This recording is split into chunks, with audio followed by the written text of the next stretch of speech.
Hello friends, this is Harvinder Singh and welcome to the YouTube channel support for education. ਅਤੇ ਇਸ video ਵਿੱਚ ਅਸੀਂ solve ਕਰਾਂਗੇ PSEB class 12th general English ਦਾ model test paper. ਤੇ ਦੋਸਤੋ ਇਹ ਬਹੁਤ ਇੰਪੋਰਟੈਂਟ ਕੁਐਸਚਨ ਪੇਪਰ ਹੈ ਕਿਉਂਕਿ ਇਸ ਨੂੰ PSEB ਨੇ ਜਾਰੀ ਕੀਤਾ ਹੈ। ਤੇ ਦੋਸਤੋ ਸ਼ੁਰੂ ਕਰਨ ਤੋਂ ਪਹਿਲਾਂ ਇੱਕ ਸੰਦੇਸ਼, ਜੇ ਅਜੇ ਤੱਕ ਆਪ ਸਾਰਿਆਂ ਨੇ YouTube channel support for education ਨੂੰ ਸਬਸਕ੍ਰਾਈਬ ਨਹੀਂ ਕੀਤਾ ਤਾਂ ਚੈਨਲ ਨੂੰ ਸਬਸਕ੍ਰਾਈਬ ਜ਼ਰੂਰ ਕਰੋ ਤਾਂ ਕਿ ਨਵੀਆਂ ਵੀਡੀਓਜ਼ ਆਪ ਸਾਰਿਆਂ ਨੂੰ ਸਮੇਂ ਸਿਰ ਪ੍ਰਾਪਤ ਹੋ ਸਕਣ। ਆਓ ਸ਼ੁਰੂ ਕਰਦੇ ਹਾਂ। ਤੇ 80 ਅੰਕਾਂ ਦਾ ਪੇਪਰ ਹੈਗਾ, 3 ਘੰਟੇ ਦਾ ਸਮਾਂ ਹੈ। ਸਭ ਤੋਂ ਪਹਿਲਾਂ ਬਹੁਤ ਹੀ ਈਜ਼ੀ ਸੈਕਸ਼ਨ ਰੀਡਿੰਗ ਕੰਪਰੀਹੈਂਸ਼ਨ ਤੇ ਕੈਟਰੈਕਟ ਦੇ ਬਾਰੇ ਕੰਪਰੀਹੈਂਸ਼ਨ ਹੈਗਾ ਤੇ ਆਪ ਸਾਰਿਆਂ ਦੀ ਸਕਰੀਨ ਦੇ ਸਾਹਮਣੇ ਆ ਰਿਹਾ ਤੇ ਆਪ ਸਾਰੇ ਵਿਦਿਆਰਥੀ ਇਸ ਨੂੰ ਚੰਗੀ ਤਰ੍ਹਾਂ ਰੀਡ ਉਹ ਕਰ ਸਕਦੇ ਹੋ। ਤੇ ਹੁਣ ਅਸੀਂ ਕਰਦੇ ਹਾਂ ਇਸੇ ਕੁਐਸਚਨ ਆਨਸਰ। ਸਭ ਤੋਂ ਪਹਿਲਾਂ ਬਹੁਤ ਹੀ ਈਜ਼ੀ MCQ ਹੈਗੇ ਨੇ। What is the major cause of blindness? ਤੇ ਇਸ ਦਾ ਉੱਤਰ ਹੈ ਕੈਟਰੈਕਟ। ਦੂਜਾ ਕੈਟਰੈਕਟ ਅਫੈਕਟਸ ਦਾ, ਇਸ ਦਾ ਉੱਤਰ ਹੈ eyes. Find the antonym of the word obstruct from the passage। ਤੇ antonym ਮਤਲਬ ਹੁੰਦਾ opposite। ਤੇ obstruct ਦਾ ਅਰਥ ਹੋ ਗਿਆ ਰੁਕਾਵਟ ਤੇ ਇਸ ਦਾ opposite ਹੋ ਗਿਆ clear। A is the right answer। ਤੇ ਇਸ ਤੋਂ ਬਾਅਦ ਹੋ ਗਿਆ which factors are responsible for formation of cataract? ਤੇ ਇਸ ਦਾ ਉੱਤਰ ਹੈ A hereditary defect, eye injuries ਤੇ old age। ਇਸ ਤੋਂ ਬਾਅਦ which type of cancer is caused by ultraviolet radiation? ਤੇ ਇਸ ਦਾ ਉੱਤਰ ਹੈ skin cancer। ਇਸ ਤੋਂ ਬਾਅਦ find the word from the passage that means that through which light cannot enter। ਤੇ ਉਸ ਦਾ ਮਤਲਬ ਹੁੰਦਾ ਹੈ opaque, D। ਇਸ ਤੋਂ ਬਾਅਦ ਜਨਰਲ ਕੁਐਸਚਨਸ ਨੇ ਕੰਪਰੀਹੈਂਸ਼ਨ ਵਿੱਚੋਂ ਹੀ। ਤੇ ਪਹਿਲਾ why does the lens of the eye become opaque in old age? ਤੇ ਇਸ ਦਾ ਉੱਤਰ ਹੈ lens of the eye hardens and loses its transparency in the old age। ਤੇ clearly mentioned ਹੈ ਕੰਪਰੀਹੈਂਸ਼ਨ ਵਿੱਚ। ਇਸ ਤੋਂ ਬਾਅਦ ਹੈ how does cataract affect its victim ultimately? ਤੇ ਇਸ ਵਿੱਚ ਅਸੀਂ ਲਿਖ ਸਕਦੇ ਹਾਂ it blurs the vision and can cause blindness। ਤੇ ਇਸ ਤੋਂ ਬਾਅਦ ਕੁਐਸਚਨ ਹੈ ਅਗਲਾ which part of the eye is damaged due to cataract? ਤੇ ਇਸ ਦਾ ਉੱਤਰ ਹੈ cornea। how is smoking responsible for the development of cataract? ਤੇ ਇਸ ਵਿੱਚ ਅਸੀਂ ਲਿਖ ਸਕਦੇ ਹਾਂ smoke inhaled while smoking carries substances that internally damage the eyes। ਤੇ ਇਸ ਤੋਂ ਬਾਅਦ ਸਾਨੂੰ ਇੱਕ ਹੋਰ ਪੈਰਾ ਦਿੱਤਾ ਗਿਆ ਹੈ ਤੇ ਆਪ ਸਾਰੇ ਵਿਦਿਆਰਥੀ ਇਸ ਪੈਰੇ ਨੂੰ ਪੜ੍ਹ ਸਕਦੇ ਹੋ ਤੇ ਆਪ ਸਾਰਿਆਂ ਦੀ ਸਕਰੀਨ ਦੇ ਅੱਗੇ ਇਹ ਪੈਰਾ ਆ ਰਿਹਾ ਹੈ। ਤੇ ਹੁਣ ਅਸੀਂ ਕਰਦੇ ਹਾਂ ਇਸ ਦੇ question answer. what rate of growth does the central bank predict for Indian economy for next 20-30 years? ਤੇ ਇਸ ਦਾ ਉੱਤਰ ਹੈ C double digit। ਇਸ ਤੋਂ ਬਾਅਦ ਹੈ who is supposed to do the heavy lifting to turn India into third largest economy? ਤੇ ਇਸ ਦਾ ਉੱਤਰ ਹੈ ਪ੍ਰਾਈਵੇਟ ਸੈਕਟਰ। ਨੈਕਸਟ ਹੈ what is India's capability to grow based on? ਤੇ ਇਸ ਦਾ ਉੱਤਰ ਹੈ it is based on its vast labor and lauded entrepreneurial spirit। ਤੇ ਅਗਲਾ question ਅਸੀਂ ਦੇਖਦੇ ਹਾਂ fill in the blanks with a suitable word from the passage he suffered from a nervous breakdown। ਤੇ nervous ਆਇਆ ਹੋਇਆ ਇਸ ਪੈਸੇਜ ਵਿੱਚ ਤੇ nervous breakdown is the right answer। nervous is the right answer in fact। ਤੇ ਇਸ ਤੋਂ ਬਾਅਦ ਹੈ match the column। क्राइसिस का मतलब हो गया difficult phase, optimist, one who looks forward to a positive outcome. ਤੇ ਇਸ ਤੋਂ ਬਾਅਦ ਹੈ ਪ੍ਰੈਸੀ ਰਾਈਟਿੰਗ ਜਿਸ ਨੂੰ ਅਸੀਂ ਸੰਖੇਪ ਰਚਨਾ ਵੀ ਕਹਿੰਦੇ ਹਾਂ ਤੇ ਇਹ ਬਹੁਤ ਈਜ਼ੀ ਹੈ ਤੇ ਇੰਪੋਰਟੈਂਟ ਲਾਈਨਸ ਤੇ ਆਪਣੇ ਵਰਡਸ ਵਿੱਚ ਆਪ ਲਿਖ ਸਕਦੇ ਹੋ, ਆਪਣੇ ਆਪ ਹੀ ਇਸ ਨੂੰ ਕਰ ਸਕਦੇ ਹੋ ਤੇ ਜਿੰਨੀ ਪ੍ਰੈਸੀ ਦੀ ਪ੍ਰੈਕਟਿਸ ਕਰੋਗੇ ਉਨਾ ਜ਼ਿਆਦਾ ਵਧੀਆ। ਤੇ ਇਸ ਤੋਂ ਬਾਅਦ ਹੈ ਲੈਟਰ ਅਟੈਂਪਟ। 2 ਲੈਟਰਸ ਦਿੱਤੀਆਂ ਹੋਈਆਂ, ਕੋਈ ਵੇਕ ਕਰਨੀ ਹੈ ਤਾਂ ਅਸੀਂ ਵੇਕ ਸੋਲਵ ਕੀਤੀ ਹੋਈ ਹੈ। ਪਹਿਲੀ ਵਾਲੀ you are Meera, you live in 209 sector 69 Mohali. Write a letter to the deputy commissioner of your district requesting for a park for children in your city. ਤੇ ਇਸ ਨੂੰ ਅਸੀਂ ਸੋਲਵ ਕੀਤਾ ਹੈ ਇਸ ਲੈਟਰ ਨੂੰ। ਤੇ ਸਭ ਤੋਂ ਪਹਿਲਾਂ ਜਿਹੜਾ ਐਡਰੈਸ ਦਿੱਤਾ ਹੋਇਆ ਉਹ ਅਸੀਂ ਲਿਖਣਾ ਟੌਪ ਵਿੱਚ 209 ਸੈਕਟਰ 69 ਮੋਹਾਲੀ। ਉਸ ਤੋਂ ਬਾਅਦ ਡੇਟ, ਇੱਕ ਲਾਈਨ ਛੱਡ ਕੇ ਦਾ ਡਿਪਟੀ ਕਮਿਸ਼ਨਰ ਮੋਹਾਲੀ, ਇੱਕ ਲਾਈਨ ਛੱਡ ਕੇ ਸਬਜੈਕਟ ਹੋ ਜਾਏਗਾ regarding a park for children. ਤੇ ਉਸ ਤੋਂ ਬਾਅਦ ਲਿਖਣਾ sir I on behalf of the people living in the city request you to provide a park for the children of the city. I hope that you will fulfill the long felt demand. There is no park in this area and children are forced to play in narrow lanes and roads. This obstructs traffic and sometimes lead to accidents. Childhood is said to be a formative period in the life of a person. Children are the future of our country. They should be allowed to develop both physically and mentally. It is therefore necessary that they get a proper climate and environment for this growth. It is therefore requested that a park of children may be provided There is a large piece of land lying behind the market. It can be acquired for the purpose. It will fulfill the need of the children. You will earn the gratitude of people if early steps are taken in providing a park for children. Thanking you, yours faithfully. ਤੇ ਇਹ letter Meena ਵੱਲੋਂ ਲਿਖਿਆ ਗਿਆ ਤੇ ਤੁਸੀਂ ਇੱਥੇ ਲਿਖਣਾ ਹੈ ਮੀਨਾ। ਤੇ ਇਸ ਤਰ੍ਹਾਂ ਤੁਸੀਂ ਲੈਟਰ ਹੈ ਉਹ ਲਿਖ ਸਕਦੇ ਹੋ। ਤੇ ਇਸ ਤੋਂ ਬਾਅਦ ਹੈ ਨਿਊਜ਼ਪੇਪਰ ਹੈਡਲਾਈਨ ਜੋ ਕਿ ਬਹੁਤ ਹੀ ਈਜ਼ੀ ਹੈ ਤੇ ਇਸ ਦਾ ਵੀ ਸਕਰੀਨਸ਼ਾਟ ਆਪ ਸਾਰਿਆਂ ਦੇ ਸਕਰੀਨ ਦੇ ਸਾਹਮਣੇ ਆ ਰਿਹਾ। ਇਨਫੈਕਟ ਸਾਡੀ ਗ੍ਰਾਮਰ ਦੀ ਬੁੱਕ ਵਿੱਚੋਂ ਹੀ ਐਜ਼ ਇਟ ਇਜ਼ ਕੁਐਸਚਨ ਆ ਗਿਆ, declared that newborn found alive. ਤੇ ਬਹੁਤ ਈਜ਼ੀ ਹੈ ਨਿਊਜ਼ਪੇਪਰ ਹੈਡਲਾਈਨ।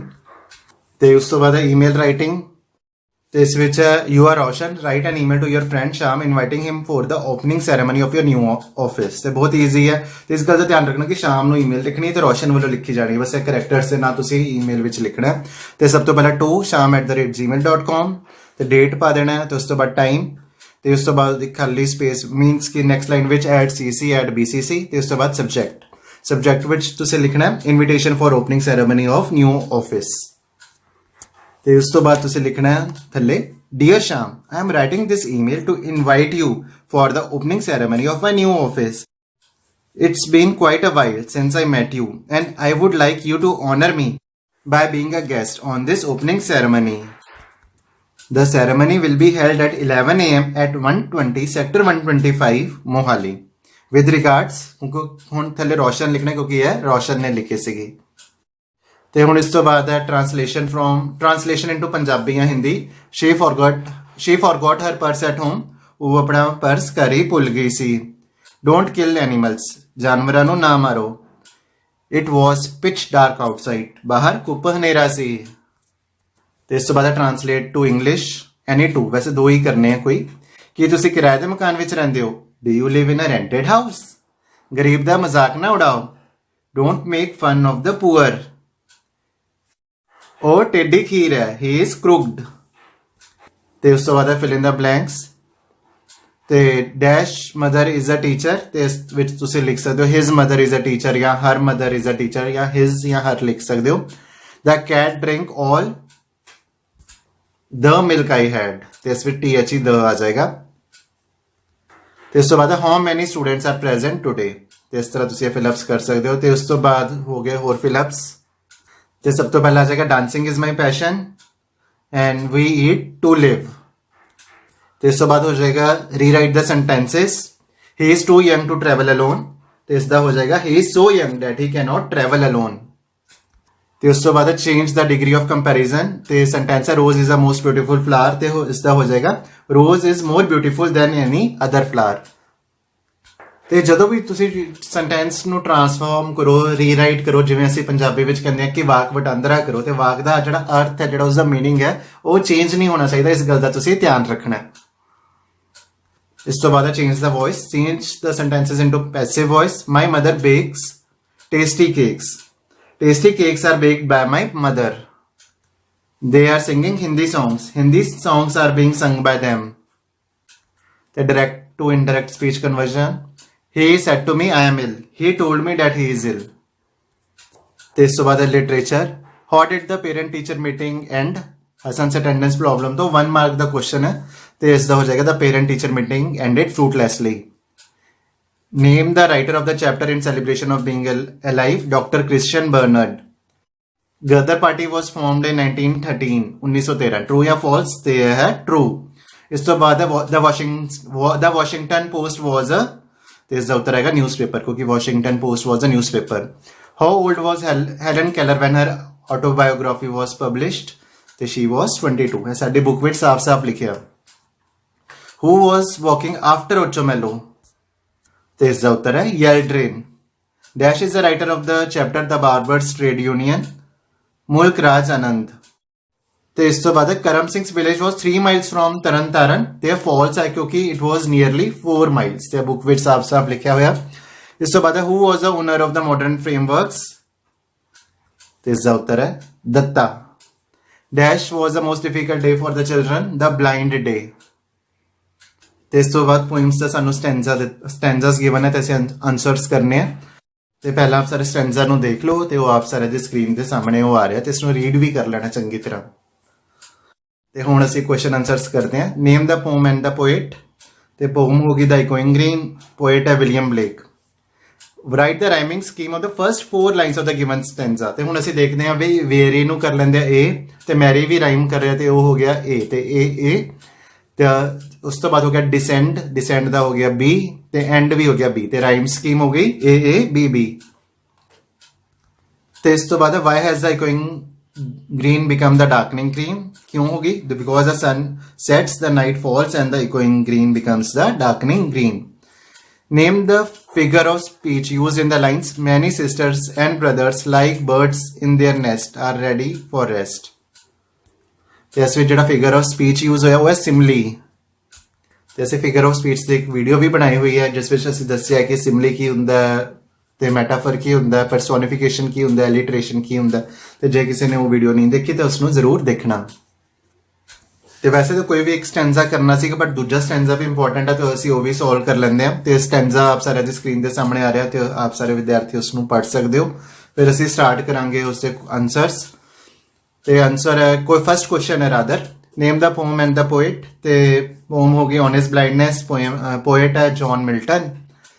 ਤੇ ਇਸ ਤੋਂ ਬਾਅਦ identify the figure of speech in the line but patience to prevent that murmur soon replies. ਤੇ ਇੱਥੇ ਜਿਹੜਾ ਫਿਗਰ ਆਫ ਸਪੀਚ ਯੂਜ਼ ਹੋਇਆ ਨਾ ਉਹ ਹੈ ਪਰਸੋਨੀਫਿਕੇਸ਼ਨ। ਅਗਲਾ ਹੈ what does patient say about God. ਤੇ ਇਸ ਵਿੱਚ ਅਸੀਂ ਲਿਖ ਸਕਦੇ ਹਾਂ patient says that God does not need man's work or any compensation for the gifts that God had given to man. ਤੇ ਜੇ ਕਿਸੇ ਨੇ ਪੋਮ ਨੂੰ ਸਮਝਣਾ ਵੀ ਹੈ ਤਾਂ ਸਾਡੀ ਵੀਡੀਓ ਦੇਖ ਲੈਣਾ, ਉਸ ਵਿੱਚ ਅਸੀਂ ਡਿਟੇਲ ਵਿੱਚ ਪੋਮ ਨੂੰ ਸਮਝਾਇਆ ਹੋਇਆ ਹੈ। ਤੇ ਅਗਲਾ ਕੁਐਸਚਨ ਹੈ which line in the poem says the one who accepts God's control over his own existence is the best servant of God। ਤੇ ਕਿਸ ਲਾਈਨ ਵਿੱਚ ਗਿਆ ਕਿਹਾ ਹੈ ਤੇ ਉਹ ਇਸ ਲਾਈਨ ਵਿੱਚ ਕਿਹਾ who best bear his mild yoke they serve him best। ਤੇ ਇਸ ਤੋਂ ਬਾਅਦ ਅਸੀਂ ਲਿਖਣਾ ਸੈਂਟਰਲ ਆਈਡੀਆ। ਤੇ ਕਿਸੇ ਵੀ ਇੱਕ ਪੋਮ ਦਾ ਲਿਖਣਾ ਤੇ ਦ ਰੋਡ ਨਾਟ ਟੇਕਨ ਦਾ ਅਸੀਂ ਸੈਂਟਰਲ ਆਈਡੀਆ ਲਿਖ ਸਕਦੇ ਹਾਂ। This poem is based on the idea of choice making in life. Choice of one's aim is very difficult. It has great influence. It influences the whole course of man's life. ਤੇ ਇਸ ਤੋਂ ਬਾਅਦ ਅਸੀਂ ਲਿਖ ਸਕਦੇ ਹਾਂ another idea in the poem is that one cannot achieve extraordinary things by taking an ordinary course. Only ordinary people follow the beaten path. Great souls always prefer to tread new paths. ਤੇ ਇਸ ਦਾ ਅਰਥ ਹੈ ਵੀ ਅਸੀਂ ਜੇ ਆਪਣੇ ਜੀਵਨ ਵਿੱਚ ਸਿਰਫ 2 ਰਸਤੇ ਆ ਵੀ ਕਿਹੜਾ ਰਸਤਾ ਚੁਣਨਾ ਹੈ ਤੇ ਜੋ ਅਸੀਂ ਰਸਤਾ ਚੁਣਾਂਗੇ ਉਸ ਦਾ ਸਾਡੇ ਜੀਵਨ ਵਿੱਚ ਬਹੁਤ ਮਹੱਤਵ ਹੁੰਦਾ। ਤੇ ਸਾਨੂੰ ਇਹ ਵੀ ਦੱਸਿਆ ਗਿਆ ਕਿ ਸਧਾਰਨ ਰਸਤੇ ਤੇ ਚੱਲ ਕੇ ਅਸਾਧਾਰਨ ਅਚੀਵਮੈਂਟਸ ਅਸੀਂ ਅਚੀਵ ਨਹੀਂ ਕਰ ਸਕਦੇ। ਤੇ ਸਿਰਫ ਸਧਾਰਨ ਆਦਮੀ ਹੀ ਕਿਸੇ ਪਿੱਟੇ ਰਸਤੇ ਤੇ ਚੱਲਦੇ ਹਨ ਜਿੱਥੇ ਬਾਕੀ ਲੋਕ ਚੱਲੇ ਹੁੰਦੇ ਹਨ। ਤੇ ਜਿਹੜੇ ਗ੍ਰੇਟ ਸੋਲਸ ਹੁੰਦੇ ਹਨ, ਮਹਾਨ ਆਤਮਾਵਾਂ ਹੁੰਦੀਆਂ ਹਨ, ਤੇ ਉਹ ਹਮੇਸ਼ਾ ਨਵੇਂ ਰਸਤਿਆਂ ਤੇ ਚੱਲਣਾ ਪਸੰਦ ਕਰਦੇ ਹਨ। ਤੇ ਇਸ ਤੋਂ ਬਾਅਦ ਲਿਟਰੇਚਰ ਦੇ ਕੁਐਸਚਨਸ ਜੋ ਕਿ ਅਸੀਂ ਕੋਈ ਵੀ 3 ਕਰਨੇ 20 ਤੋਂ 30 ਸ਼ਬਦਾਂ ਵਿੱਚ ਅਸੀਂ ਉੱਤਰ ਦੇਣਾ ਤੇ 2 ਮਾਰਕ ਈਚ ਹੈ। ਤੇ ਪਹਿਲਾ ਤਾਂ ਬਹੁਤ ਈਜ਼ੀ ਹੈ why was Hasan not noticed by the teacher in the class during which days would Hasan show up in the class. ਤੇ ਹਸਨ ਨੂੰ ਕੋਈ ਨੋਟਿਸ ਕਿਉਂ ਨਹੀਂ ਸੀ ਕਰਦਾ ਕਿਉਂਕਿ ਉਹ ਕਦੇ ਪ੍ਰੈਜ਼ੈਂਟ ਹੀ ਨਹੀਂ ਹੁੰਦਾ ਸੀਗਾ because he was hardly ever present in the class. During which days he would show up in the class. ਤੇ ਇਸ ਦਾ ਉੱਤਰ ਆਏਗਾ he would often show up during class test and examination days। ਤੇ ਅਗਲਾ question ਹੈ what was the millionaire's trick in borrowing the money thinking out of the box lateral thinking। Ki trick ਸੀਗਾ ਕਿ ਉਸਨੇ ਆਪਣੀ ਗੱਡੀ ਨੂੰ ਪਾਰਕ ਕਰਨਾ ਸੀਗਾ ਉਹ ਵੀ ਸੇਫਲੀ ਤੇ ਘੱਟ ਪੈਸਿਆਂ ਵਿੱਚ। ਤੇ ਇਸ ਨੂੰ ਅਸੀਂ ਲਿਖਣਾ ਕਿਸ ਤਰ੍ਹਾਂ the millionaire was going abroad for 2 weeks he wanted to park his car safely so he borrowed a loan of $5,000 and left his Ferrari as security in bank। ਤੇ ਅਗਲਾ ਕੁਐਸਚਨ ਹੈ what were the good qualities of the conductor। ਤੇ ਇਸ ਵਿੱਚ ਅਸੀਂ ਲਿਖ ਸਕਦੇ ਹਾਂ the conductor was cheerful, polite, helpful to passengers and well mannered। ਤੇ ਇਹ ਥੋੜਾ ਇਨਸਫੀਸ਼ੀਐਂਟ ਆਨਸਰ ਹੈ ਤੇ ਪਰ ਇਸ ਤੋਂ ਬਾਅਦ ਅਸੀਂ ਕੀ ਲਿਖਣਾ ਹੈ ਇਸ ਵਿੱਚ ਅਸੀਂ ਲਿਖ ਸਕਦੇ ਹਾਂ with old people he was considerate as a son। ਤੇ ਇਸ ਤੋਂ ਬਾਅਦ he was like a father for the children and he always indulged in some merry jest with young people। ਤੇ ਅਸੀਂ 3 ਆਨਸਰਸ ਕਰ ਲੈਣੇ ਬਾਕੀ 2 ਕੁਐਸਚਨਸ ਹੋਰ ਵੀ ਨੇ ਇੱਕ ਗਦਰੀ ਬਾਬਾ ਸਿੰਘ ਕਾਲਾ ਪਾਣੀ ਜੇਲ ਤੇ 2 ਜੈਂਟਲਮੈਨ ਆਫ ਵਰੋਨਾ ਚੈਪਟਰ ਤੋਂ ਤੇ ਉਹ ਵੀ ਸਾਡੇ ਵੀਡੀਓਜ਼ ਵਿੱਚ ਆਲਰੇਡੀ ਆਨਸਰਡ ਹੈ ਤੇ ਆਪ ਜੇ ਕਿਸੇ ਨੇ ਕੁਐਸਚਨ ਆਨਸਰ ਕਰਨੇ ਆ ਤੇ ਸਾਡੀ ਵੀਡੀਓਜ਼ ਵੀ ਦੇਖ ਸਕਦਾ। ਤੇ ਇਸ ਤੋਂ ਬਾਅਦ ਹੋਰ ਕੁਐਸਚਨਸ ਕੁਐਸਚਨ ਨੰਬਰ 10 ਵਿੱਚੋਂ answer any 2 of the following in 20-30 words. What does the author tell about Miss Beam. ਤੇ ਇਸ ਵਿੱਚ ਲਿਖ ਸਕਦੇ ਹਾਂ ਅਸੀਂ Miss Beam was a middle aged authoritative, kind and understanding lady. तो इस तो बाद ऐसे लिख सकते हैं she runs a school with a purpose to instill empathy in her pupils. तो अगला क्वेश्चन है why did Bholi refuse to marry Bishambhar? तो इस पे जैसे लिख सकते हैं when Bishambhar saw pock marks on Bholi's face, जब उसने उसके चेहरे पे निशान देखे, he demanded 5,000 rupees as dowry. तो उसने 5,000 रुपए की मांग की दहेज दे रूप विच, डॉरी दे रूप विच. Bholi refused to marry him because she did not want mean, greedy, contemptible या hateful coward as her husband. ਤੇ ਭੋਲੀ ਨਹੀਂ ਚਾਹੁੰਦੀ ਸੀ ਵੀ ਕੋਈ ਮੀਨ, ਕੋਈ ਮਤਲਬੀ, ਲਾਲਚੀ ਅਤੇ ਹੇਟਫੁਲ ਪਰਸਨ ਉਸਦਾ ਹਸਬੈਂਡ ਬਣੇ. ਤੇ ਇਸ ਤੋਂ ਬਾਅਦ ਲੌਂਗ ਕੁਐਸਚਨਸ ਨੇ ਜਿਨ੍ਹਾਂ ਦੇ ਆਨਸਰ ਅਸੀਂ ਸਿਰਫ 60-70 ਵਰਡਸ ਵਿੱਚ ਦੇਣੇ ਨੇ. ਤੇ ਪਹਿਲਾ ਹੈ ਕਿ what is the theme of the lesson, the story of my life. ਤੇ ਦੋ ਇਸ ਤੋਂ ਬਾਅਦ ਹੈ draw a brief character sketch of John Philip Sousa. ਤੇ ਦੋਨੋਂ ਈਜ਼ੀ ਕੁਐਸਚਨਸ ਹੈ, ਕੋਈ ਵੀ ਇੱਕ ਕਰ ਸਕਦੇ ਹੋ. ਤੇ ਹੁਣ ਜਿਹੜਾ story of my life lesson ਇਸ ਦੀ ਥੀਮ ਕੀ ਹੈ? ਤੇ it is based on the theme that even blind and deaf can achieve worthwhile and unique in life. ਤੇ ਹੈਲਨ ਕੈਲਰ ਵਾਸ ਸੱਚ ਅ ਪਰਸਨ ਕਿ ਜਿਹੜੇ ਬਲਾਈਂਡ ਤੇ ਡੈਫ ਲੋਕ ਹੁੰਦੇ ਨੇ ਉਹ ਵੀ ਕੁਝ ਅਚੀਵ ਕਰ ਸਕਦੇ ਨੇ ਆਪਣੀ ਲਾਈਫ ਦੇ ਵਿੱਚ. ਤੇ ਹੈਲਨ ਕੈਲਰ ਵੀ ਇੱਕ ਅਜਿਹੀ ਸੱਚ ਪਰਸਨ ਸੀ. A teacher named Ann Sullivan came to teach her and to reveal her the mystery of language. ਤੇ ਉਸਦੀ ਲਾਈਫ ਵਿੱਚ ਇੱਕ ਟੀਚਰ ਆਈ ਜਿਸ ਦਾ ਨਾਮ ਐਨ ਸੁਲੇਵਾਨ ਸੀ ਤੇ ਉਸਦੀ ਲਾਈਫ ਵਿੱਚ ਆਈ ਤੇ ਉਸਨੇ ਮਿਸਟਰੀ ਆਫ ਲੈਂਗੁਏਜ ਹੈ ਉਹ ਸਮਝਾਈ ਕਿ ਲੈਂਗੁਏਜ ਕੀ ਹੁੰਦਾ. Her teacher began to teach her to communicate by spelling words into her hand. She wrote her autobiography, The Story of My Life. She became a role model for generations to come. The chapter also brings out qualities of devoted teacher like Anne Sullivan, who provided expert guidance to Helen. The Story of My Life impresses on the fact that success can be achieved despite handicaps. ਤੇ Helen ਨੇ ਆਪਣੀ teacher ਤੋਂ language ਸਿੱਖੀ ਤੇ ਇਸ story ਵਿੱਚ ਸਾਨੂੰ teacher ਦੀ qualities ਵੀ ਪਤਾ ਲੱਗਦੀਆਂ ਜਿਸ ਨੇ ਐਕਸਪਰਟ ਗਾਈਡੈਂਸ ਦਿੱਤੀ ਹੈਲਨ ਨੂੰ. ਪਰ ਇਸ ਚੈਨਲ ਦੀ ਜਿਹੜੀ ਮੇਨ ਥੀਮ ਹੈ ਉਹ ਹੈ success can be achieved despite handicap. ਤੇ ਹੁਣ ਅਗਲਾ ਕੁਐਸਚਨ ਹੈ justify the title of the story of chameleon ਜਾਂ give a brief character sketch of Chandu. ਤੇ ਇਸ ਵਿੱਚ ਪਹਿਲਾ ਸੋਲਵ ਕੀਤਾ, ਦੋਵੇਂ ਹੀ ਬਹੁਤ ਈਜ਼ੀ ਨੇ. ਤੇ ਅਸੀਂ ਇਸ ਵਿੱਚ ਲਿਖ ਸਕਦੇ ਹਾਂ the title of the story of chameleon is quite appropriate. ਤੇ ਟਾਈਟਲ ਬਿਲਕੁਲ ਠੀਕ ਹੈ. A chameleon is a creature that changes its color according to the surroundings. ਤੇ ਗਿਰਗਿਟ ਉਹ ਹੁੰਦਾ ਹੈ, ਕੈਮੇਲੀਅਨ ਉਹ ਹੁੰਦਾ ਹੈ ਜੋ ਕਿ ਸਰਾਊਂਡਿੰਗਸ ਦੇ ਅਕੋਰਡਿੰਗਲੀ ਆਪਣੇ ਕਲਰ ਨੂੰ ਚੇਂਜ ਕਰਦਾ ਹੈ. ਤੇ in this story a police superintendent Ochumelov changes his stance like colours of a chameleon. ਤੇ ਇਸ ਕਹਾਣੀ ਵਿੱਚ ਓਚੋ ਮੈਲੋ ਵੀ ਆਪਣਾ ਜਿਹੜਾ ਸਟਾਂਸ ਹੈ ਉਹ ਬਾਰ-ਬਾਰ ਚੇਂਜ ਕਰਦਾ. When Ocho Mello came to know that Rukin, a goldsmith, is bitten by a dog, he supports him and announces that he would teach the lesson to the dog owner. ਤੇ ਜਦੋਂ ਉਸਨੂੰ ਪਤਾ ਲੱਗਦਾ ਵੀ ਰੂਕਿਨ ਨੂੰ dog ਨੇ, ਕੁੱਤੇ ਨੇ ਕੱਟ ਲਿਆ ਤਾਂ ਉਹ ਇਹ ਕਹਿੰਦਾ ਵੀ ਉਸ ਡੌਗ ਓਨਰ ਨੂੰ ਲੈਸਨ ਹੈ, ਉਹ ਸਬਕ ਹੈ, ਉਹ ਮਿਲਣਾ ਚਾਹੀਦਾ. When he is told that the dog belongs to General Ziegler, he takes a U-turn and begins to scold Rukin. ਤੇ ਉਹ ਫਿਰ U-turn ਲੈ ਲੈਂਦਾ ਤੇ ਰੂਕਿਨ ਨੂੰ ਹੀ ਮਾੜਾ ਕਹਿਣ ਲੱਗ ਜਾਂਦਾ. ਤੇ ਉਹ ਜਦੋਂ ਉਸਨੂੰ ਪਤਾ ਲੱਗਦਾ ਹੈ ਕਿ ਜਦੋਂ ਪੁਲਿਸਮੈਨ ਇਹ ਕਹਿੰਦਾ ਕਿ ਉਸ ਦਾ ਡੌਗ ਨਹੀਂ ਹੈ ਤਾਂ ਉਹ ਵਾਪਸ ਆਪਣਾ ਜਿਹੜਾ ਸਟੈਂਸ ਹੈ ਉਹ ਚੇਂਜ ਕਰ ਲੈਂਦਾ. ਤੇ ਉਸ ਤੋਂ ਬਾਅਦ ਕੀ ਹੁੰਦਾ, later when it is confirmed that dog belongs to general's brother Vladimir Ivanich, he sends the dog back to his master and speaks to Khryukin in a threatening tone. ਤੇ ਅਸੀਂ ਇਹ ਦੇਖਿਆ ਕਿ ਉਹ ਬਾਰ-ਬਾਰ ਆਪਣਾ ਸਟੈਂਸ ਉਹ ਚੇਂਜ ਕਰ ਰਿਹਾ. ਤੇ ਇਸ ਤੋਂ ਬਾਅਦ ਅਸੀਂ ਲਿਖ ਸਕਦੇ ਹਾਂ he changes his stance as it suits him. ਤੇ ਜਿਵੇਂ ਉਸਨੂੰ ਸੂਟ ਕਰਦਾ ਉਹ ਆਪਣਾ ਸਟੈਂਡ ਬਦਲ ਦਿੰਦਾ. ਓਚੋ ਮੈਲੋ he is no less than a chameleon, तो chameleon तो घट नहीं है. तो इस करके so the title of the story chameleon is justified. तो इस करके इसका जो टाइटल है वो बिल्कुल ठीक है. तो यह सीगा तुहाडे लॉन्ग क्वेश्चन आंसर. तो साफ hand writing, good hand writing के भी 5 नंबर हैगे ने. वधिया हैंड राइटिंग विच लिखोगे जे नीट एंड क्लीन तुहाडा पेपर रहेगा. दोवें शीट के साइड तुहाडी मार्जिनस रहणगियां. ਪੈਨਸਿਲ ਨਾਲ ਤੁਸੀਂ ਮੇਨ ਪੁਆਇੰਟਸ ਨੂੰ ਅੰਡਰਲਾਈਨ ਕੀਤਾ ਹੋਏਗਾ ਤੇ ਤੁਹਾਨੂੰ ਪੂਰੇ ਅੰਕ ਮਿਲ ਜਾਣਗੇ. ਤੇ ਬਹੁਤ ਈਜ਼ੀ ਪੇਪਰ ਹੈ. ਫੁੱਲ ਮਾਰਕਸ 80 ਆਊਟ ਆਫ 80 ਸਕੋਰ ਕਰਨਾ ਵੀ ਕੋਈ ਮੁਸ਼ਕਲ ਨਹੀਂ ਹੈ. ਤੇ ਇਹ ਸੀਗਾ ਦੋਸਤੋ ਤੁਹਾਡਾ ਸੈਂਪਲ ਪੇਪਰ. ਮੈਨੂੰ ਪੂਰੀ ਉਮੀਦ ਹੀ ਨਹੀਂ, ਯਕੀਨ ਵੀ ਹੈ ਕਿ ਸਾਡੇ ਛੋਟੀ ਜਿਹੀ ਕੋਸ਼ਿਸ਼ ਆਪ ਸਾਰਿਆਂ ਨੂੰ ਬਹੁਤ ਹੀ ਵਧੀਆ ਲੱਗੀ ਹੋਏਗੀ ਤੇ ਆਪ ਸਾਰੇ ਹੁਣ ਆਪਣੀ ਪ੍ਰੀਖਿਆ ਲਈ ਪੂਰੀ ਤਰ੍ਹਾਂ ਤਿਆਰ ਹੋਵੋਗੇ. ਜੇ ਕਿਸੇ ਨੂੰ ਕੋਈ ਵੀ ਡਾਊਟ ਹੈ ਤੇ ਸਾਡੇ ਵੀਡੀਓ ਜ਼ਰੂਰ ਰੈਫਰ ਕਰ ਸਕਦਾ. ਅਸੀਂ ਇੰਗਲਿਸ਼ ਦੇ ਸਾਰੇ ਚੈਪਟਰਸ ਦੇ ਵੀਡੀਓਸ ਬਣਾਏ ਹੋਏ ਹਨ. ਤੇ ਦਿਓ ਆਪਣੇ ਅਧਿਆਪਕ ਸਰਦਾਰ ਹਰਵਿੰਦਰ ਸਿੰਘ ਨੂੰ ਇਜਾਜ਼ਤ. ਸਤਿ ਸ੍ਰੀ ਅਕਾਲ.